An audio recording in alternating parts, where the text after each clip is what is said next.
Hello friends, कैसे हैं आप सब लोग। आज हम लोग पढ़ेंगे कुछ वन लाइनर क्वेश्चन, ठीक है, जीके के, जो बहुत ही इंपॉर्टेंट है आपके लिए। और आप लोग प्लीज़ इसको बहुत अच्छे से पढ़िएगा और कॉपी में नोट डाउन भी कर लीजिए। मैंने बहुत थोड़े से ही लेके आई हूँ, बहुत छोटी वीडियो में बनाऊँगी, शॉर्ट में।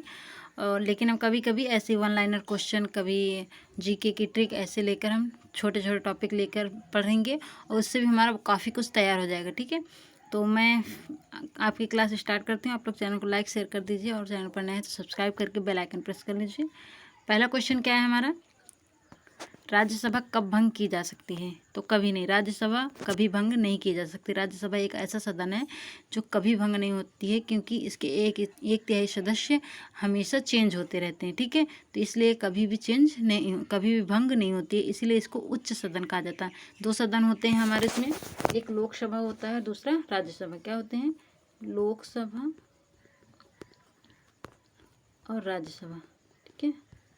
दो सदन होते हैं, लोकसभा और राज्यसभा। लोकसभा क्या होते हैं, ये हमारा निम्न सदन होता है, क्योंकि ये कभी भी भंग किया जा सकता है, राष्ट्रपति इसको कभी भी भंग कर सकता है। राज्यसभा क्या होता है, राज्यसभा एक उच्च सदन होता है, क्योंकि ये कभी भी भंग नहीं होता। ये एक स्थायी सदन कहते हैं, इसको स्थायी सदन भी कहते हैं, उच्च सदन भी कहते हैं, ठीक है, क्योंकि कभी भी भंग नहीं होता। इसके एक तिहाई सदस्य चेंज होते रहते हैं, ठीक है। जैसे इसमें दिया है सेकंड नंबर क्वेश्चन, लोकसभा को कौन भंग कर सकता है। मैंने बताया राष्ट्रपति भंग कर सकता है। सरकारी आयोग का संबंध किससे है, केंद्र राज्य संबंधियों से है। फोर्थ नंबर क्वेश्चन क्या है हमारा, भारतीय सेनाओं का सर्वोच्च सेनापति कौन होता है, राष्ट्रपति होता है। किसी भी देश का मतलब जैसे पूछा जाए कि तीनों सेनाओं का सर्वोच्च सेनापति कौन होता है, तो राष्ट्रपति होता है, ठीक है। संसद की संयुक्त बैठक की अध्यक्षता कौन करता है, लोकसभा अध्यक्ष करता है। मैंने इसको पहले भी पढ़ाया है कि लोकसभा अध्यक्ष जो संसद की संयुक्त बैठक की अध्यक्षता करता है। अगर पूछा जाए कि संसद की संयुक्त बैठक बुलाता कौन, कौन आहूत कर सकता है, तो राष्ट्रपति करता है। कौन है, राष्ट्रपति को ये पावर होती है कि वो दोनों सदनों की संयुक्त बैठक आहूत कर सकता है। किस अनुच्छेद के तहत, तो 108 अनुच्छेद के तहत उसको ये शक्ति मिली है राष्ट्रपति को कि वो संसद के दोनों सदनों की संयुक्त बैठक बुला सकता है, लेकिन उसकी अध्यक्षता कौन करता है, लोकसभा अध्यक्ष करता है। छठा नंबर क्वेश्चन क्या है हमारा, भारत की संविधान सभा किसके अनुसार गठित की गई है, कैबिनेट मिशन के तहत, ठीक है। कैबिनेट मिशन के तहत भारत की संविधान सभा का गठन किया गया। अगर पूछा जाए कि भारत की संविधान सभा की पहली बैठक कब हुई थी, तो 9 दिसंबर 1946 को, 9 दिसंबर 1946 को, जिसमें इसके 9 दिसंबर 1946 के भारत के संविधान की प्रथम सभा बैठक हुई थी, प्रथम सभा के बैठक हुई थी। तो इसमें अस्थायी रूप से अध्यक्ष किसे चुना गया था, सच्चिदानंद सिन्हा जी को चुना गया था। ये भी बहुत इंपॉर्टेंट क्वेश्चन है। अगर हम पूछे दूसरी कब हुई थी, 13 दिसंबर 1946 को हुई थी। कब हुई थी, 13 दिसंबर 1946 को, जिसके स्थायी रूप से अध्यक्ष कौन चुने गए थे, डॉक्टर राजेंद्र प्रसाद जी को चुना गया था, ठीक है। अगला क्वेश्चन क्या है हमारा, आठवां क्या है, सातवां, राज्यपाल का कार्यकाल कितनी अवधि का होता है, तो ये राष्ट्रपति प्रसाद पर्यंत होता है। मतलब ये है कि ये इसकी कोई निश्चित सीमा नहीं होती, राष्ट्रपति जब चाहे इसको अब इसके पद से हटा सकता है, ठीक है। तो राष्ट्रपति के प्रसाद पर्यंत होते हैं, मतलब राष्ट्रपति इसे प्रसाद के रूप में देता है कि जब चाहे इससे ले सकता है, जब चाहे राष्ट्रपति जब चाहे राज्यपाल को उसके पद से हटा सकता है, ठीक है। राष्ट्रपति, अगला क्वेश्चन क्या है, राष्ट्रपति राज्यसभा में कितने सदस्यों को मनोनीत करता है, 12 सदस्यों को। बहुत पुराना क्वेश्चन हो गया, तो सबको पता है। दल बदल से संबंधित कानून का उल्लेख किस अनुसूची में, 10वीं अनुसूची में, ये मैंने बताया था कल।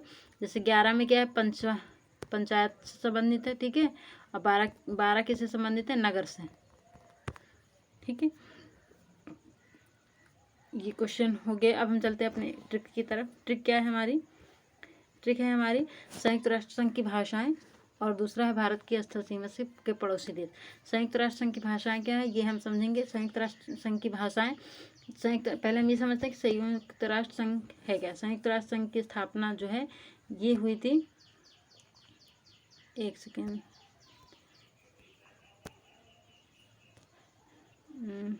ये कहाँ से आ जाता है, हाँ अब हम चलते हैं। ये है हमारा क्या है, संयुक्त राष्ट्र संघ की स्थापना कब हुई थी, ये हुई थी 24 अक्टूबर 1945 को, ठीक है। इसमें क्या होते हैं, 5 स्थायी सदस्य देश होते हैं, स्थायी सदस्य देश होते हैं, और 10 अस्थायी सदस्य होते हैं, अस्थायी सदस्य देश होते हैं, ठीक है। तो संयुक्त राष्ट्र संघ की स्थापना कब हुई थी, इसको शॉर्ट में बोलते हैं UN-O। तो तो यूएनओ की स्थापना कब हुई थी? 24 अक्टूबर 1945 को हुई थी। इसके 5 स्थायी सदस्य देश हैं और 10 अस्थायी सदस्य होते हैं, देश होते हैं, ठीक है। इसमें 6 प्रकार की भाषाएं शामिल की गई हैं, जैसे SR फेस से याद कर सकते हैं आप, स्पेनिश, रशियन, फ्रेंच, अरबी, चीनी और इंग्लिश। तो कितनी है? 6 हैं, स्पेनिश, रशियन, फ्रेंच, अरबी, चीनी और इंग्लिश। तो 6 प्रकार की भाषाएं यूएनए में शामिल की गई हैं, ठीक है। अब हम चलते हैं अपने अगले ट्रिक की तरफ। अगला ट्रिक क्या है हमारा? भारत की स्थलीय सीमा के पड़ोसी देश। ये बहुत फेमस ट्रिक है, सबको पता होगा, बचपन में MBA किया। बी मतलब बांग्लादेश, बी मतलब बांग्लादेश, चा मतलब चाइना, पा मतलब पाकिस्तान, नेपाल, म्यांमार, भूटान, अफगानिस्तान, ठीक है।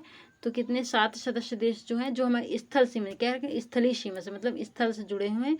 स्थलीय सीमा अलग होती है, जलीय सीमा अलग होती है, ठीक है।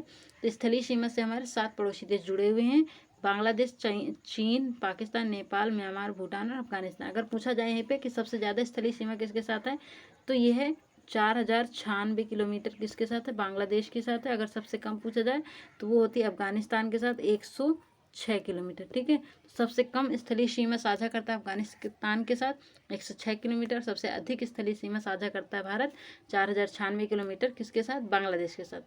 तो आज की क्लास यहीं तक रखते हैं। अगर अच्छी लगी हो तो प्लीज़ लाइक शेयर सब्सक्राइब कीजिए।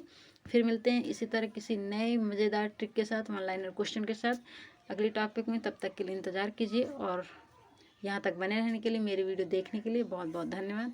Bye bye.